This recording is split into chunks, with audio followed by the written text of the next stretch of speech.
오늘 보시겠습니다. 성경은 시편 34편 8절부터 10절까지만 읽겠습니다.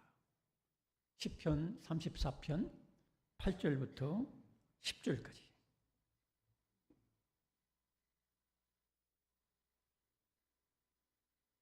같이 읽겠습니다. 시작. 너희는 여호와의 선하심을 맛보아할지어다.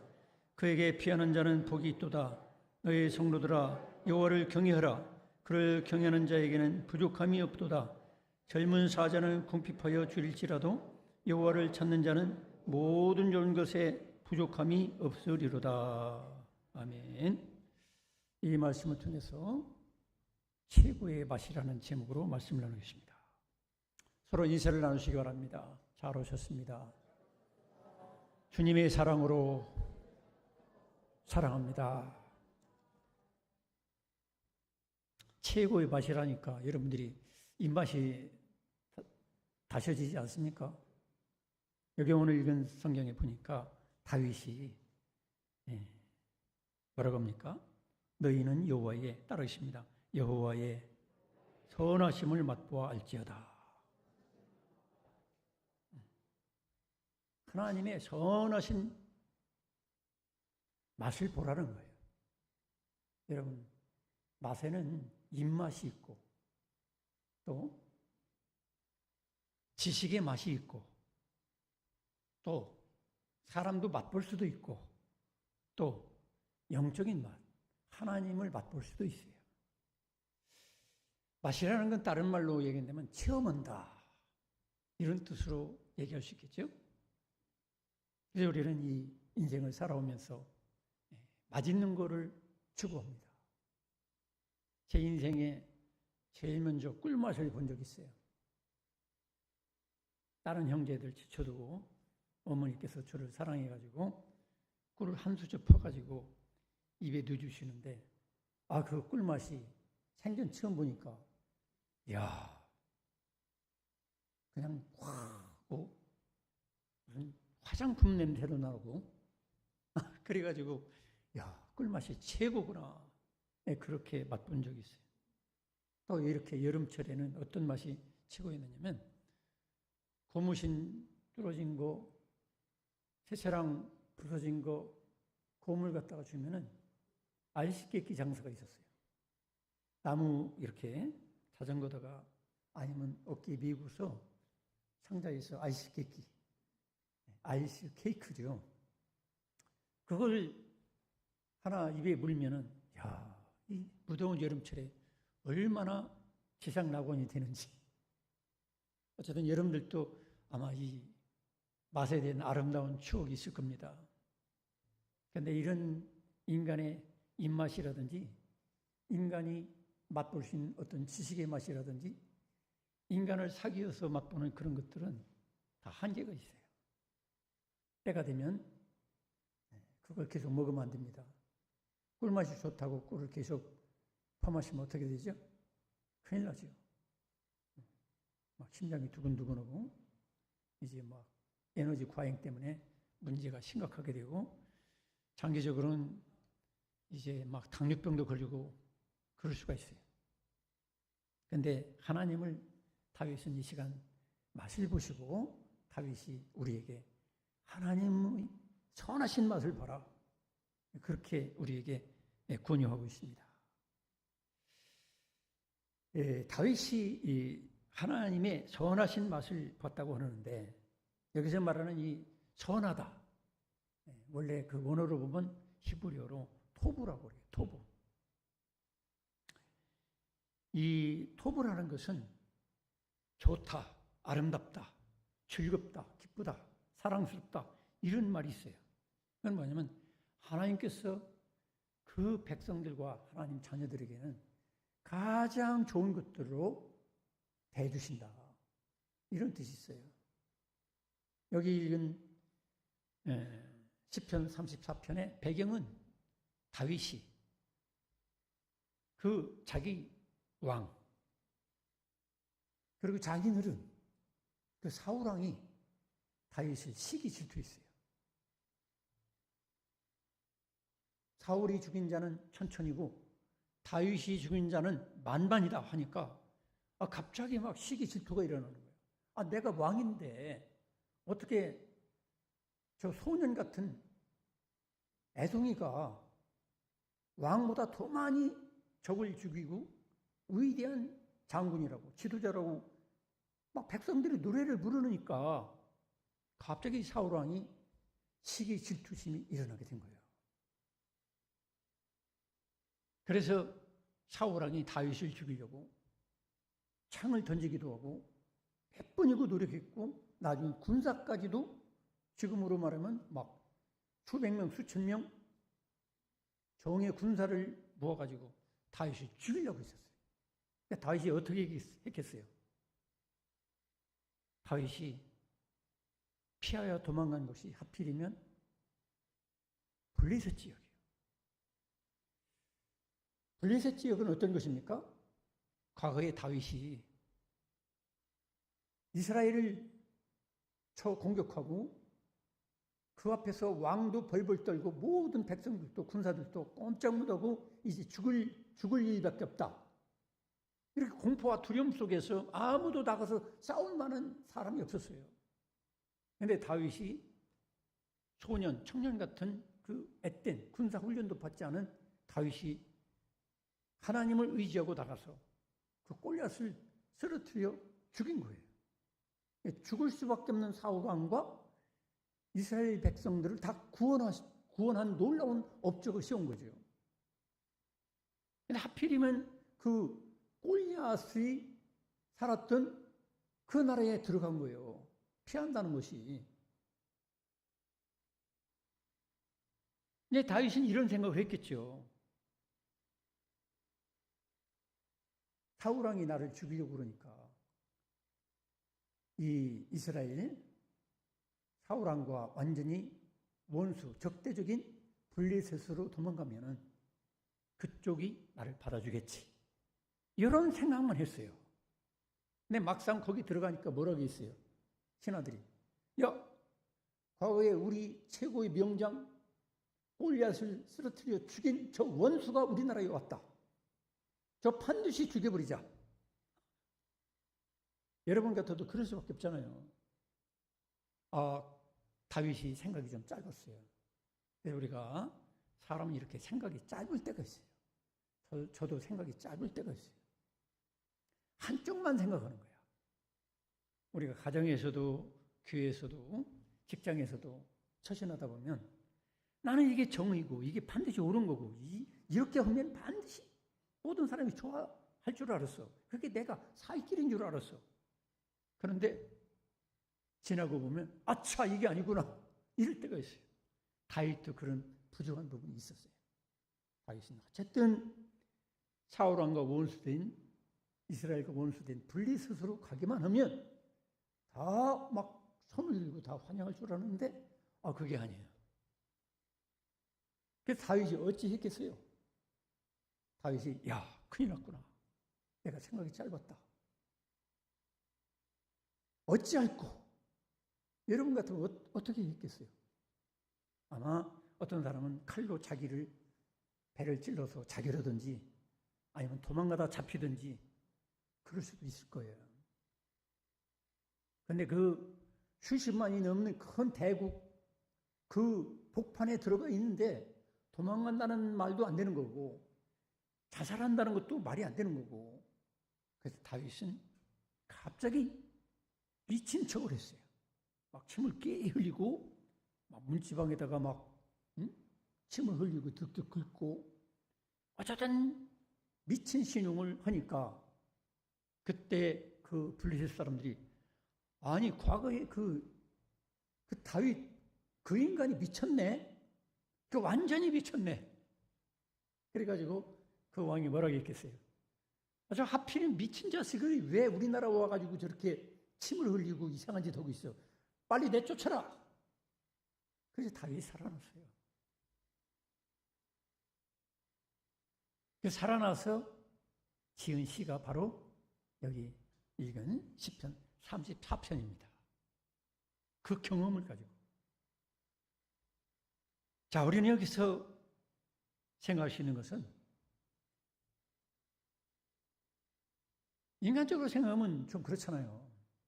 그 정말로 대단한 군사인데, 장군인데, 이방 나라 가가지고 미친 척을 해가지고 겨우 살아났으면 창피한 줄 알아야 되는데, 그게 아니라 나는 하나님의 선하신 맛을 보았다. 하나님은 최고의 하나님이다. 이런 간증을 얻은 거예요. 이게 간증적인 시입니다. 다윗은 항상 믿음으로 긍정적으로 해석했어요. 미친 척 해가지고 살아난 걸 가지고 창피하고 부끄럽다 이렇게 생각한 게 아니라 미친 척을 할 수 있도록 하나님께서 영감을 주시고 그 생각을 넣어주시고 그다음에 또 미친 척이라도 해가지고 그들이 속아 넘어갈 수 있도록 그 생각을 주관하신 분은 누구냐? 하나님이었다 이 말이에요. 그러니까 이 놀라운 하나님, 선하신 하나님, 최고의 하나님을 찬양하게 된 거예요. 성도 여러분, 여러분들도 인생을 살다가 다윗과 같이 내가 잘못 판단해가지고 정말로 도간에 든 지같이 막다른 골목에 들어선 것처럼 됐을 때 그때 내가 부끄러운 미친 척이라도 하고 별짓을 다 해가지고 살아났다고 한다면 그걸 가지고 인생을 비참하다 이렇게 생각하지 마시고 하나님께서 그렇게라도 해서 나를 이 자리까지 인도하신 하나님, 나를 살려주신 하나님, 나를 그 죽음의 자리에서 건져주신 하나님, 그 하나님의 선하신 하나님의 맛을 간증할 수 있는 저와 여러분 되기를 축원합니다.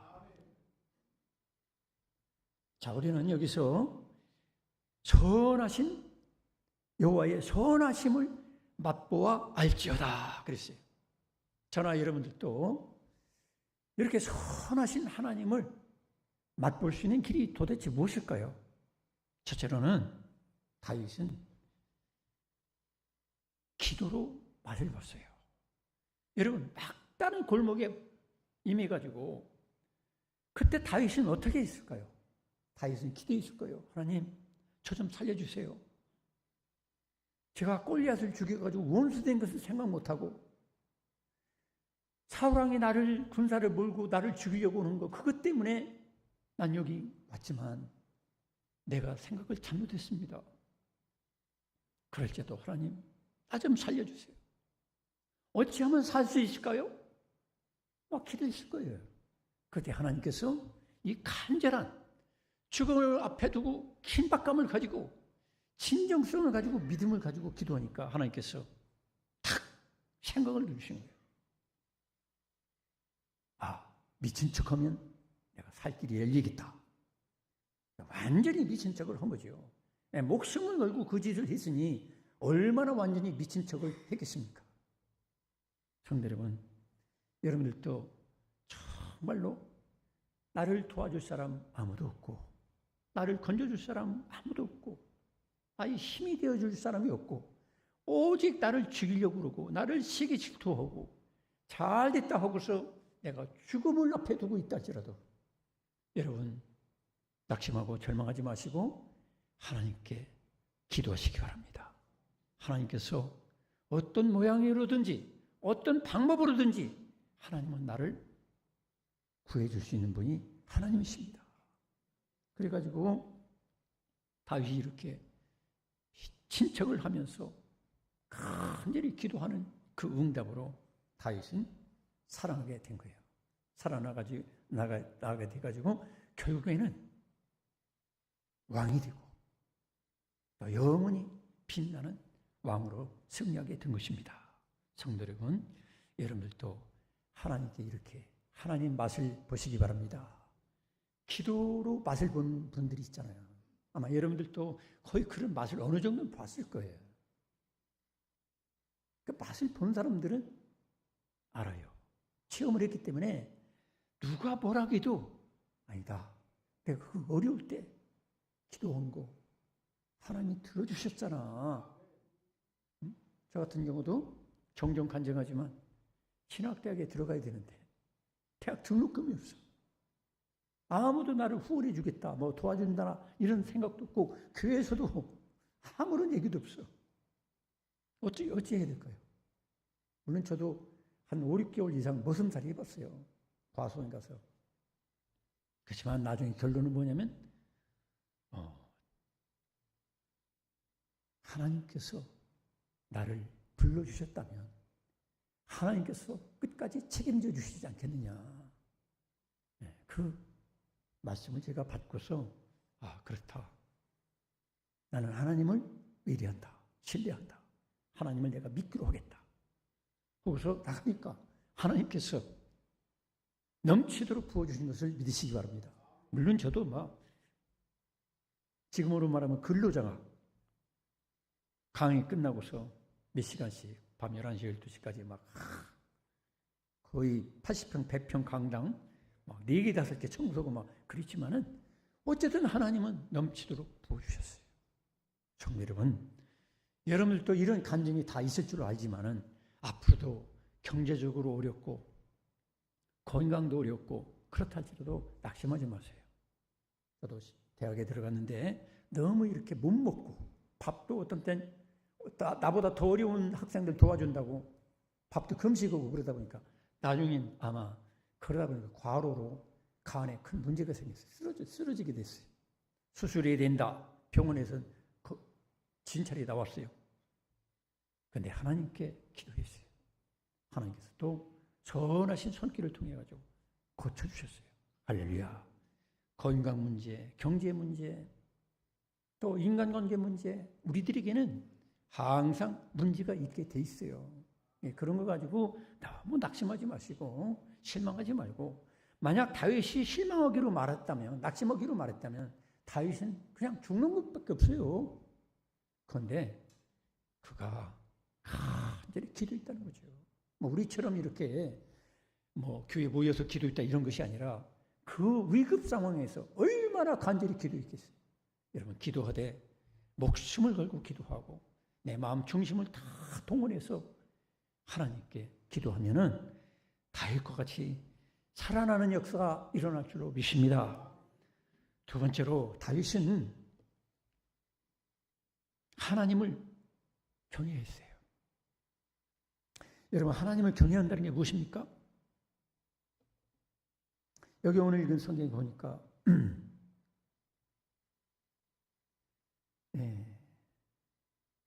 7절에 보니까 여호와의 천사가 주를 따르십니다. 경외하는 자를 둘러 진치고 그들을 건지시는도다.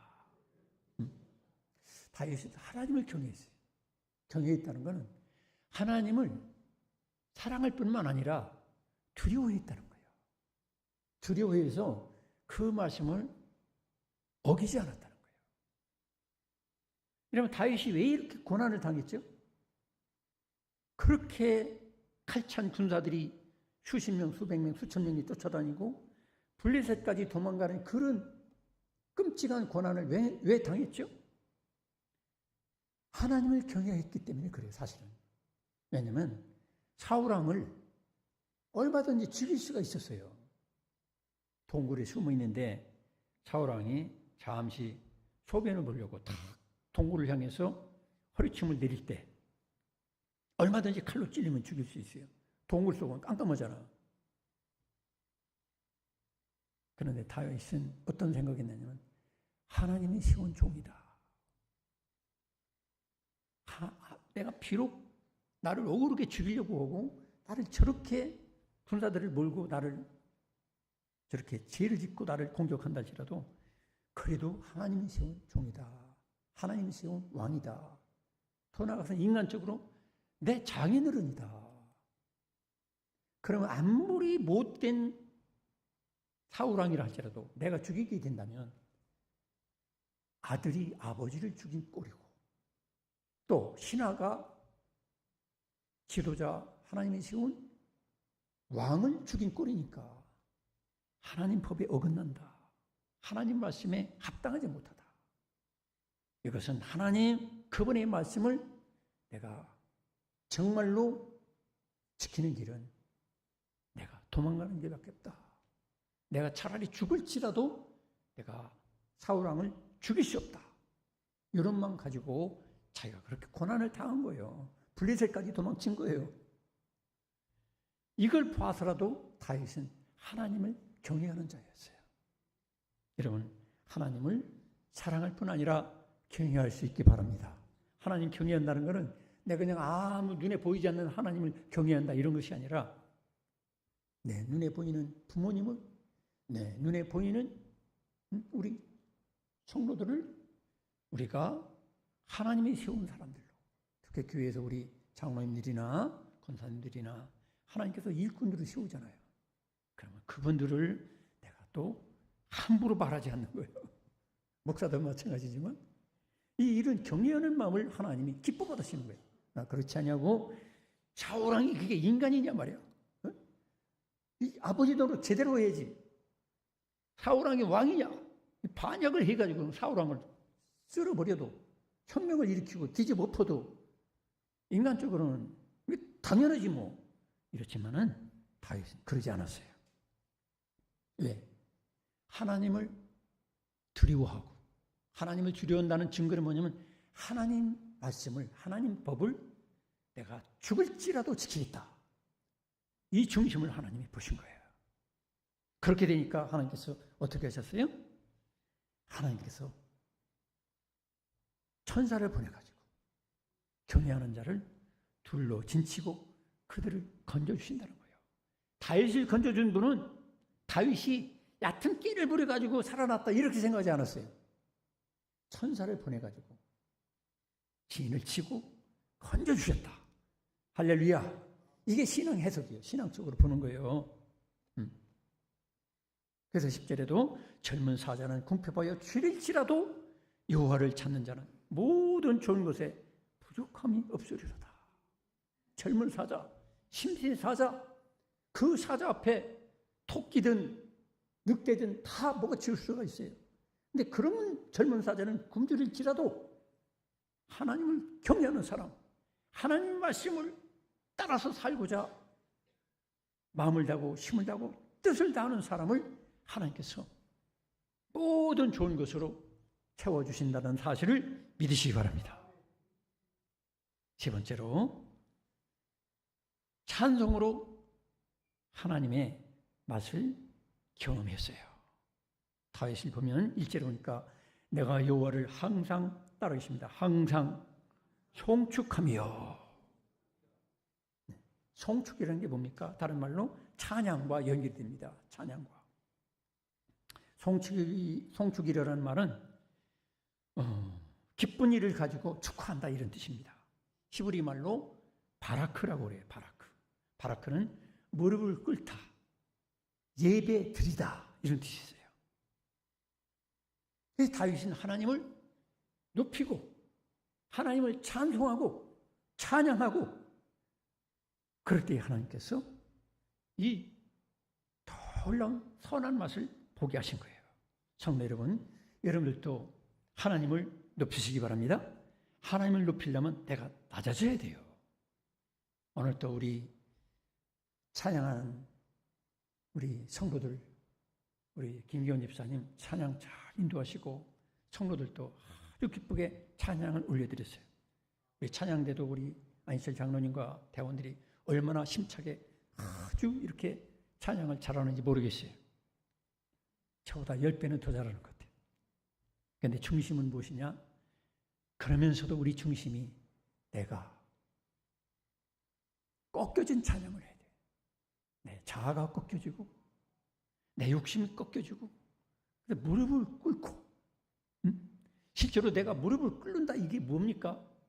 육체적으로 무릎을 꿇는다는 이런 것보다도 내 욕심과 혈기와 분냉과 고집과 내 옛 자아가 꺾여지고 다리를 꺾듯이 무릎을 꿇고 하나님을 높이 찬양할 때 내가 낮아지는 만큼 티끌같이 낮아지는 만큼 하나님을 높이는 그런 찬송, 찬양 그걸 하나님이 기뻐하시는 거예요.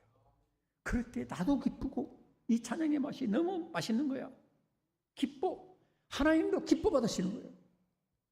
다윗은 평소 항상 자기 자랑을 하지 않았어요. 항상 하나님을 높이고 하나님께 영광 돌리는 찬양의 사람이었던 것입니다.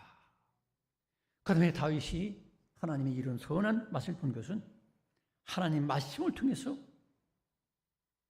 맛을 보게 되었습니다. 하나님 말씀을 우리가 맛을 보려면 어떻게 하죠? 어떻게 해야죠? 따르신다. 듣는다. 읽는다. 묵상한다. 지키고 순종한다. 이 네 가지가 돼야 됩니다. 어떤 분들은 새벽부터 밤 12시까지 기독교 방송 인터넷으로 설교를 많이 들어요. 그런데 듣기만 하고 지키는 게 없어. 하나님께서 선한 맛을 보게 할 수가 없어요. 설교를 얼마나 수백 편, 수천 편을 듣느냐 그게 문제가 아니라 말씀 한 번 들어도 그 말씀대로 내가 살려고 치열하게 순종하고자 내 마음을 다하고 힘을 다하는 그 중심, 하나님 말씀을 존중하는 것, 그걸 주님께서 기뻐하시고 그런 사람에게 선한 맛을 보게 하신다는 것입니다. 여러분, 다윗이 얼마나 하나님 말씀을 사모했겠습니까? 시편 119편 103절에 보니까 한번 같이 읽어볼까요? 주의 말씀의 맛이 내게 어찌 그리 단지요 내 입에 꿀보다 더 단이다. 할렐루야. 여러분, 하나님 말씀이 너무 달다는 거야. 여러분, 하나님 말씀이 그렇게 달게 되기를 축원합니다. 달게 되려면 어떻게 될까요? 물론 목사도 설교 준비를 잘 해가지고 여러분에게 정말로 힘을 다해서 해야 되겠죠. 그런 부분도 있어요. 그러면서도 중요한 건 뭐냐면 사모하는 자에게 달게 되는 거예요. 배고픈 자에게 달게 되는 거예요. 세상의 속담도 그런 말이 있죠. 따라하겠습니다. 시장이 반찬이다. 나는 그거를 어려서 그런 생각이 있어요. 아, 시장에 가면 반찬이 많으니까 시장은 반찬이다. 그런가 보다. 이렇게 착각을 했어요. 한동안. 근데 그게 아니라 내가 굶주린 배고픈 상태가 되면 어떤 반찬이 없는 음식도 또 반찬이 별 볼 일 없어도 맛있게 된다. 이게 원래의 속담의 뜻인데 제가 나중에 그 전에 착각한 적이 있어요. 성도 여러분, 여러분들도 하나님의 말씀 그게 달게 되려면 내가 시장해야 돼. 심령이 가난한 자가 돼야 돼요. 이번 주에 하일이 제 둘째 외손녀. 얘가 놀이터에 가서 시컷 놀고 집에 들어왔어요. 테이블에는 밥상에는 자기 밥이 안 차려지고 한참 있다가 나오니까 거기에 김치가 한 사발 놓여 있어요. 얘가 그 뭐 플라스틱 비슷한 거로 된 수저를 가지고 그러더니 이렇게 딱 떠가지고 한번 맛을 보더니 계속 그렇게 한 10대 번을 하는 거예요. 그 매콤하고 어른이 먹으려고 내는 김치 국물을 그렇게 먹는 거예요. 잘 생각해 보니까 제가 그때 깨달았어요. 아, 그렇구나. 놀이터에서 두서너 시간 놀고 땀이 범벅이 되고 돌아다니는데 할아버지 할머니는 뭐 줄 것도 없고 자기들 먹을 김치나 갖다 놓고 그러니까 얘가 그 수저로 이렇게 탁 수평을 유지하려고 노력해. 절반은 물론 흐르죠. 먹고 또 먹고 또 먹고 그러는 거예요. 옆에 앉았던 그 언니가 지금 5살 되잖아요. 걔가 그걸 쳐다보고 확신이 이루는 거 봐. 그 후로 얘도 그전에는 김치 오면 매운 거 할아버지나 먹어. 할아버지나. 얘 지금 김치를 잘 먹어요. 깨달을 것은 무엇이냐면 제가 깨달은 게 그렇구나. 애들 편식할 때 굶주리면 되겠구나. 한 끼 두 끼 굵게 만들어 가지고서 그것만 안 먹는 것만 딱 갖다 놓으면 그거를 이제 맛보다 보면 넘어가거든. 여러분 혹시 할아버지 할머니 될 분들은 그거 적용해 보세요. 그리고 또 엄마 아빠 젊은 엄마 아빠도 그렇게 훈련을 해보면 돼. 영적으로도 마찬가지예요. 오직 그러면 예수님이 뭐라고 했어요? 심령이 가난한 자는 복이 있나니라. 심령이 가난이라는 게 뭐냐면 갈급하고 사모하고 내가 너무 배고픈 상태. 세상의 모든 맛으로 배불리고 이미 배부른 사람은 하나님 말씀 들리질 않아요. 듣고 싶은 생각도 없어요. 그러나 세상의 맛 봐보니까 쓴맛이고 죽을 맛이고 돈 맛도 지나가 보니까 별게 아니고 이팔 청춘 연애 얻은 것도 지나가 보니까 별게 아니고 아무것도 아니야. 남는 건 공허와 참으로 절망이고 슬픔이고 다 낭망이야. 내가 바라볼 것은 하나님밖에 없습니다. 내가 의지할 분은 예수님밖에 없습니다. 그분만이 나의 구원이고 그분만이 나의 복이고 나의 영원한 기쁨입니다. 이걸 철저하게 느끼고 깨닫고 하나님 앞에 배고픈 마음을 가지고 있으면 하나님 말씀은 나에게 큰 음성으로 들리고 그것이 나의 기쁨이 되는 거예요. 제가 처음 예수 만나기 전에는 어떤 문학 작품을 읽다가도 성경 한 구절이 눈에 들어오면은 그것이 너무 달아. 교회 가기 전에 너무 달아. 하나님 말씀 한 구절 딱 나오면 그게 너무 달아가지고 문학 작품 읽고 뭐 철학책을 읽고 그러다가 성경 한 구절이 나오기만 하면 그걸 그냥 마음속에 새기고 심지어 복공부, 협복 같은 거 공부하다 보면 그 전에 서울대 교수 유기천 교수가 교회 장로였어요. 그분이 쓴 책을 보면 거기에서 푸트노트에 각 주에 보면 성경이 꼭 나와 있어요. 레위기, 민수기. 그걸 찾아가지고 제가 또 읽었어요. 성도 여러분, 우리가 내 심령이 가난해지면 하나님 말씀이 단꿀과 같이 되고 그런 사람에게 하나님께서는 인생에 하나님이 주신 최고의 맛, 선하신 토부의 맛, 이것을 보게 될 줄로 믿으시기 바랍니다. 소를 물가로 끌어갈 수는 있어요. 그런데 소를 억지로 물을 먹일 수는 없어. 성도 여러분, 여러분들이 굶주린 심령, 가난한 심령, 겸손한 심령이 돼가지고 하나님 말씀을 사모하고 달게 잘 잡수셔서 다윗과 같이 여러분 어려움 가운데서도 건진받고 하나님이 주시는 축복과 영광을 누리는 저와 여러분 되기를 축원합니다. 기도하겠습니다. 하나님 아버지, 인생을 살면서 우리는 여러 가지 맛을 봤습니다. 근데 그런 맛은 우리가 한계가 있고 때가 되면 결국 허무한 것이고 헛된 것이고 또 죽음에 임박한 분들에게는 입맛이 떨어집니다. 우리의 최고의 맛, 하나님의 선하신 그 맛을 날마다 볼 수 있도록 다윗과 같이 그 위급성을 가지고 간절함을 가지고 기도하고 찬양하고 또 하나님께 순종하고 하나님 그분 앞에 말씀을 항상 사모하는 우리 모두가 되게 하여 주옵소서. 예수님의 이름으로 기도드리옵나이다. 아멘. 우리 찬송 200장을 부르면서 준비하신 예물을